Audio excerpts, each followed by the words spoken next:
All right, ladies and gentlemen, let's talk a little bit, a follow up from the Mayweather and Pacquiao, Maypac, and the background behind that. I wanted to go into something else. Barbershop Conversations, where Barbershop Conversations, he said that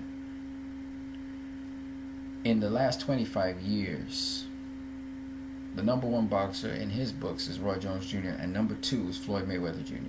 He said he thinks that Floyd beats everybody else before him. And he's talking about Duran. He thinks Sugar Ray Leonard gets beat by Floyd.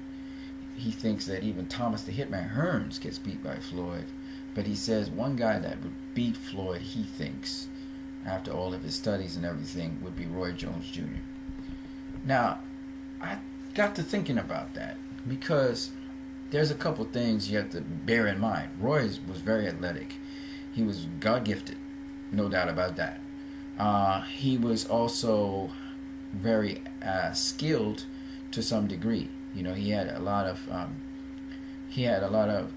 not just classical training, but he studied other styles. Okay. The other thing that's very interesting about Roy Jones Jr. is he's 5'11", 74-inch reach. Floyd is 5'8", 3 inches shorter, and he has a 72-inch reach. So Roy has a reach advantage on Floyd.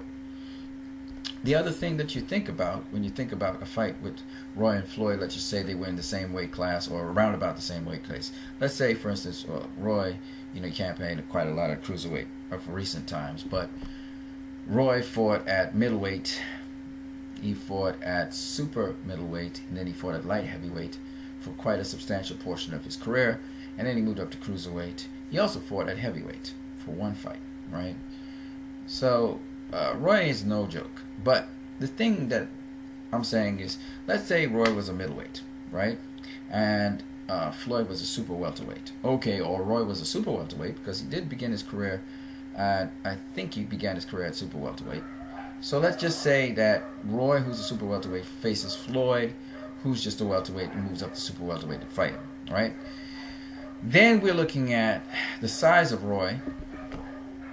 His dimensions are very important. Now, Roy Jones Jr. was primarily an outboxer, a true outboxer. He usually fought from a distance. So that, at the end of the last fight there, he was looking at Mayweather versus Pacquiao. Mayweather was using his range, his distance expertly to keep Pacquiao at bay. I would think Roy Jones Jr. would do something like that, except that he would try and impose his will on Floyd. He would try to walk Floyd down using his reach and range like he did most of his opponents in his career. And he had success against an opponent that had a similar, well, at least some similarities between Floyd Mayweather's style and his, because they both relied on the Michigan style of defense, and that was James Toney. Roy Jones Jr., he had a win over James Toney early in his career. At super middleweight, he beat James Toney by unanimous decision. And he also in the beginning of his career, his first championship win was against Bernard Hopkins, the great Bernard Hopkins today, and he beat Bernard Hopkins by unanimous decision. Those two fights alone give good credence to why I think that Barbershop Conversations, his YouTube channel, would argue that Roy Jones Jr. could possibly beat Floyd Mayweather Jr. And they are credible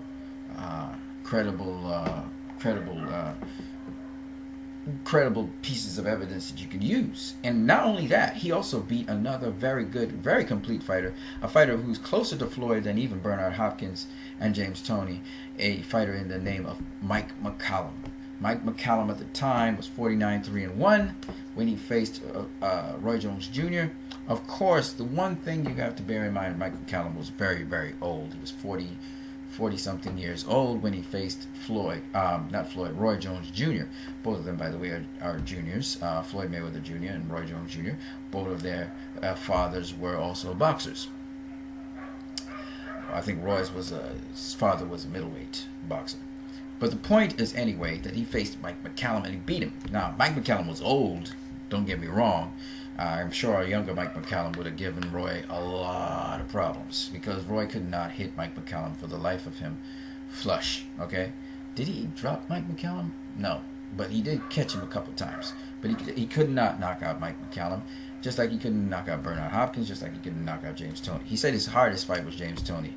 But trust me, if you had only met a younger Mike McCallum, Mike McCallum would have beaten Roy or he would have given him fits, okay?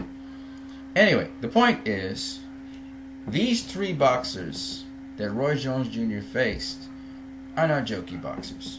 They're not. Now, Bernard Hopkins is no Floyd Mayweather, okay? James Toney is no Floyd Mayweather either. And I'll explain what I mean. Mike McCallum, on the other hand, that's a hell of a boxer. That's a hell of a boxer.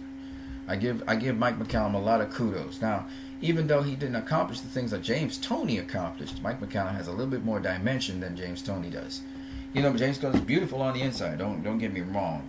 Inside, if it's an inside fight, James Toney, he cleans the kitchen sink with you. Mid-range inside fighting. Mike McCallum's kind of mid-range inside fighter as well. But Mike McCallum has a better defense than James Toney, because Mike McCallum respects distance. He respects range. James Toney, he keeps his feet too much planted. He looks to pivot too much. And as a result of that, he was tagged by Roy Jones Jr. and dropped. Okay? Bernard Hopkins wasn't dropped by Roy. Old Mike McCallum wasn't dropped by Roy. In fact, old Mike McCallum, he wasn't getting tapped by Roy at all. Roy was trying all kinds of things to get Mike McCallum out of there. He was just rolling off his shoulder. Mike McCallum, of all the fighters I saw, Mike McCallum was the best at handling Roy Jones Jr. Just so happened his straight right wasn't really doing a whole lot on Roy because he's kind of old. And Mike McCallum didn't even have the speed and sharpness that he used to have. And he was schooling Roy. Roy was bewildered by Mike McCallum. I'm surprised Roy doesn't talk about Mike McCallum more. But the point anyway is this. Think a young Mike McCallum with more skills and more dimension, more movement, sharper abilities, and smarter than Mike McCallum. Think about a guy like that. That is Floyd Mayweather Jr. He doesn't have the reach of Mike McCallum. He doesn't have the height of Mike McCallum. But for sure daylights, he's smarter than Mike McCallum. Because he got to see Mike McCallum. Just like how he got to see Roy Jones Jr. He got to see James Toney. You know, he got to see Bernard Hopkins. Right? So, of course, having said all of that, Roy Jones Jr. would be facing that kind of caliber of fighter. Now, Floyd Mayweather Jr. rose to prominence, became pound for pound number one after Roy Jones Jr. fell from being pound for pound number one back in 2005. Now, here's the interesting part about the whole thing. Roy Jones Jr. fell from being pound for pound number one in 2005 because of Antonio Tarver, who knocked him out in 2004. Antonio Tarver is a very long, gangly southpaw. And Roy just couldn't handle the range and the reach because Roy's an outboxer. Roy doesn't get on the inside of a fighter to beat them. He doesn't have that dimension, really that complete dimension to his game. Now Bernard Hopkins has it. Mike McCallum has it. At least they have the inside game and the mid-range game. And James Toney had it. Floyd Mayweather also has it, and he can fight on the outside as well, as we saw against Manny Pacquiao in my video before. So Floyd can fight all three ranges, mid-range, outside, and he's a very, very good inside fighter. The British fighter, who, names are going to slip me a little bit. You're going to have to forgive me, okay? But Ricky Hatton. Ask Ricky Hatton. Ricky Hatton says God damn it, he's very, very good. Okay? So, Floyd can fight all three ranges. I've seen Floyd fight against a guy called Tony Pep, who has the same dimensions as Thomas the Hitman Hearns. And Floyd got on the inside of Tony Pep and tagged him up and knocked him down a couple times, right? And that was a younger Floyd, by the way. That's not the Floyd which has all the expertise and experience and brains that we have today, right? My point anyway is this. While I get what Barbershop Conversations saying about Roy Jones Jr. and the styles that Roy Jones Jr. beat, I must make a note of certain things. One, Roy Jones Jr., he went from pound for pound number one in the world in 2004.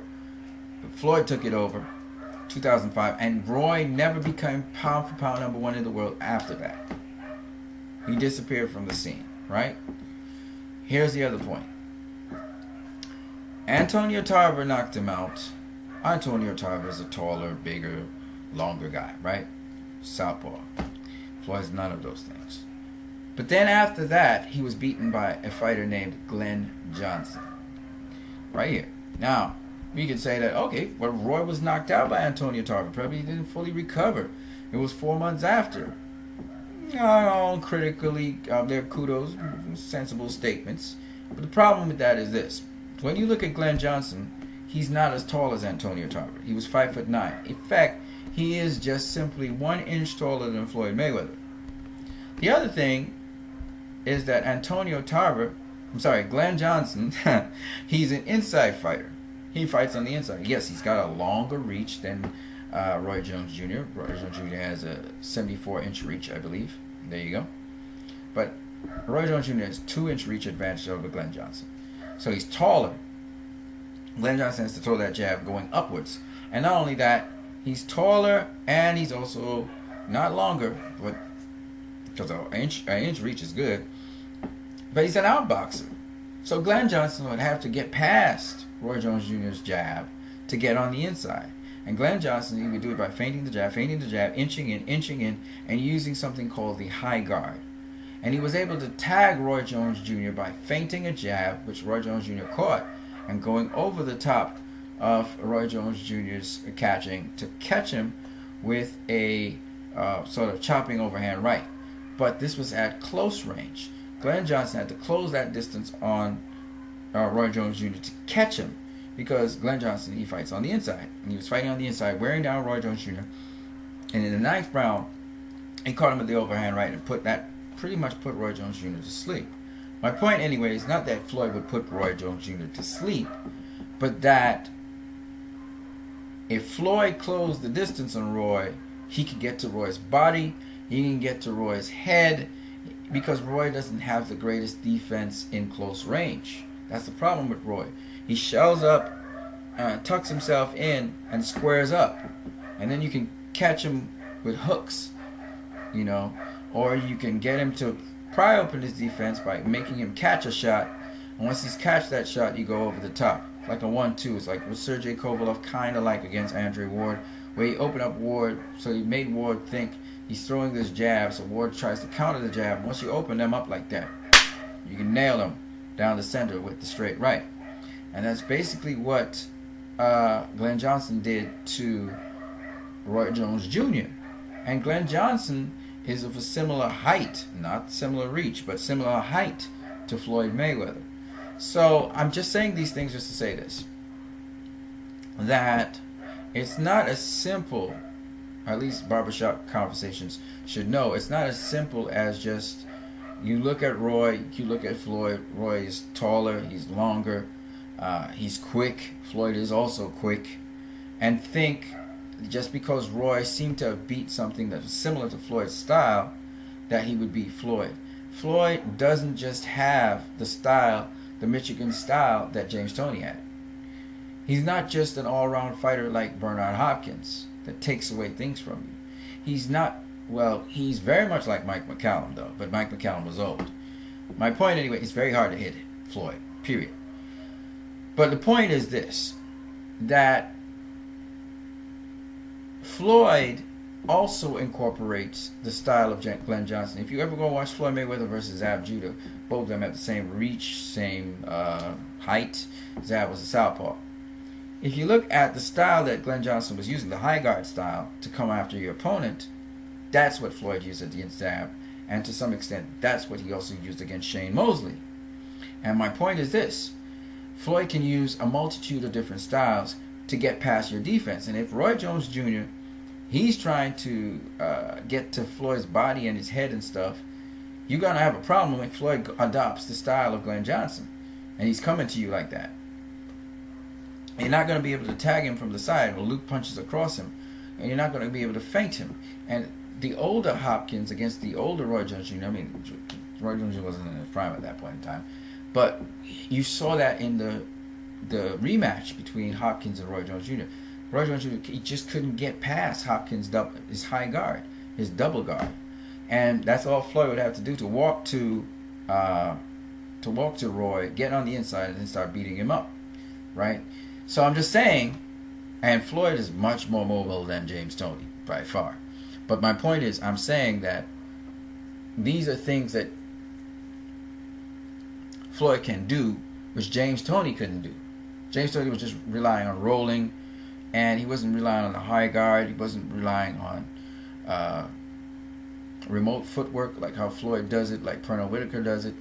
And these things are very important. The other thing that gives Floyd an edge over Roy Jones Jr., if you were to ask me, is his intelligence. He's very smart in the ring. Roy Jones Jr. is smart, but in a very quick kind of checkers-like way. Floyd is he's very intelligent in a chess sort of way. The reason why Roy got it wrong when Pacquiao had to approach Floyd is because Roy didn't think about Floyd's range. You're not going to get on the inside of Floyd and you have a shorter reach than Floyd. Now, Roy would try to do that same thing against Floyd. The difference is Manny Pacquiao didn't use the high guard to get in on Floyd, and Floyd would use the high guard and bob and weave to get in on Roy Jones Jr., just like how Glen Johnson did it. And my point being, Vinny Panzians, all these other guys didn't do that. Glen Johnson succeeded at doing it because Glen Johnson used the high guard and kept on stalking. You have to be able to, be able to overcome an obstacle. Someone with a longer reach, you would see Floyd also employ that same technique against Tony Pep. And you have to be able to do this, if not just based on speed, but also based on timing, based on the observation of your opponent. You have to be able to do these things if you have the smarts to understand what is necessary to do it. The other thing is Roy Jones Jr. has a very high knockout ratio.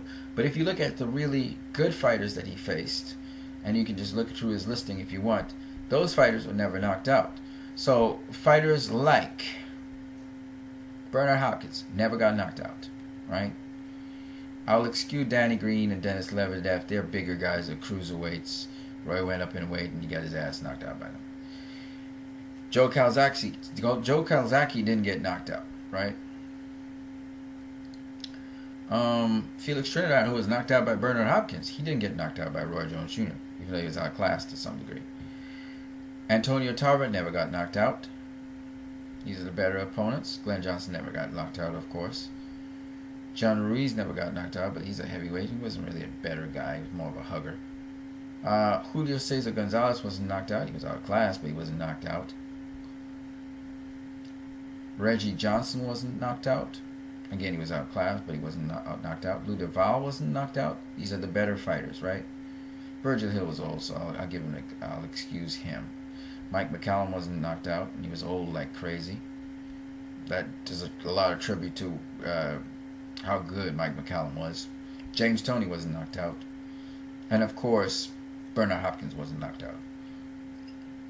These opponents weren't knocked out because they had superior defensive skills. And Roy Jones Jr., he couldn't knock these guys out. It just wasn't going to happen, right? So just imagine Floyd Mayweather Jr. was a hell of a lot better than all those guys I just mentioned. How's Roy going to knock out Floyd? It's not happening. So we know Roy's not going to knock out Floyd. The question is, will Roy beat Floyd, right? And again, you got to look at what Floyd has faced in his career. He's faced taller fighters than him. He's faced faster fighters than him. Okay? Manny Pacquiao is a faster fighter in terms of combinations than Floyd. He's fought bigger fighters than him. Marcos Maidana, Andre Berno. Even Manny Pacquiao weighed more than Floyd. Saul Canelo Alvarez, Robert Guerrero, Miguel Cotto, Victor Ortiz, Shane Mosley. All these guys were bigger than him. Okay? In terms of fighters which are smaller than him, he fought guys who were smaller than him. Juan Manuel Marquez, Ricky Hatton was bigger than him, but he fought at a lower weight class. Right? He fought fighters who were supposed to be more experienced than him. Oscar De La Hoya, Genaro Hernandez. Faster than him, Zab Judah. Right? My point being that Floyd fought everybody and all kinds of things. Roy Jones Jr. never fought a fighter faster than him, right? He fought different fighters, and some of them were extraordinary. But most of the fighters that Floyd faced that were bigger than him or whatever, he didn't knock them out, right? He didn't knock out Andrew Bird. He did not knock out Manny Pacquiao. He didn't knock out Marcus McDonough. Nobody could knock out Marcus McDonough. I don't think there's a fighter that Roy faced like Marcus McDonough that could take a punch like that, right? Saul Canelo Alvarez, he wasn't going to knock out Saul Canelo Alvarez. Much bigger, much stronger guy than Floyd, right? He didn't knock out Robert Guerrero, even though it looked like he was going to. He didn't knock out Miguel Cotto, even though it looked like he was going to, right? These are all bigger fighters than him. And my point anyway is this, that Roy Jones Jr., he knocked out some substandard opponents or some older opponents. But Roy never knocked out the opponents who were good fighters, sometimes A-level fighters, and fighters who were really, really strong. Stronger than him. He didn't face opponents like that. So, once again, when Bernard Hopkins fought Roy Jones Jr., they were about the same size. When Floyd fights an opponent like Marcus McDonough or whatever, they're much bigger than he is. Much, significantly bigger than he is.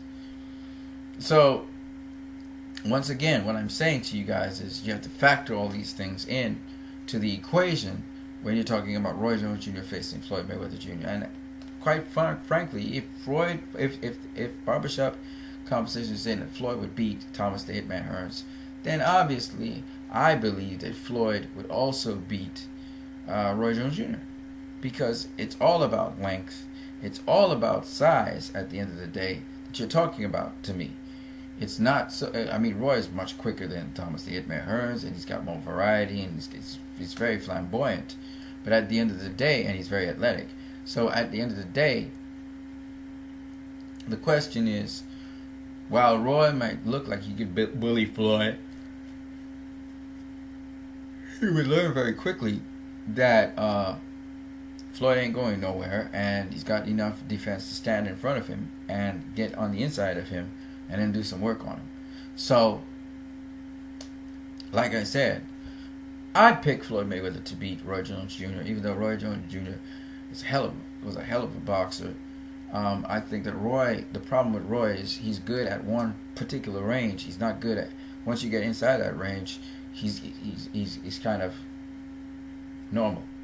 And Floyd is not, he's not just one range kind of guy. I mean, you saw what Floyd did to a subpar opponent. He treated him just like Roy did. He basically beat up subpar opponents. I'll show you one of them that he beat up, and the guy was supposed to be very, very fast. Sean Bay Mitchell is the guy I'm talking about. Beat him up, walked him down, knocked him out, right? So you can't really say that Floyd, if you give a certain caliber of opponent to him, that he won't eat that opponent for breakfast, right? You saw what he did to Arturo Gatti, and that's because Arturo Gatti was not in Floyd's class, period. So if you put somebody who's not in Floyd's class against him, I guess Floyd would just destroy them. They have to be well-conditioned, very fit. And I can't say that most of Roy Jones Jr.'s opponents were well-conditioned and well-fit. Whereas I can tell you for a fact that when it comes to guys like Carlos Maldemir, as much as a big old barrel, he was well-conditioned. And he was pretty fit because he was taking some punishment from Floyd, and they went all the way with that fight, right? And, you know, you can just look at all the other arrays of opponents. They're not walkovers at all. Very, very tough people I'm talking about. And so, at the end of the day, you get to know that I would say Floyd would beat Roy Jones Jr. in spite of the fact that Roy has reach on him. He has size advantage on him. Because Roy Jones Jr. is kind of limited by range. If he was a good inside fighter, as well as mid-range fighter, if he was a complete fighter like that, I think you'd give Floyd hell. But I'd probably beat him too, because it'd just be a bigger Floyd. But in this case, that's not the case. I also think that Mike McCallum, in his youth, would beat Roy Jones Jr. Roy, he's good on the outside, he's not great on the inside, and that's a problem. You guys have a great one.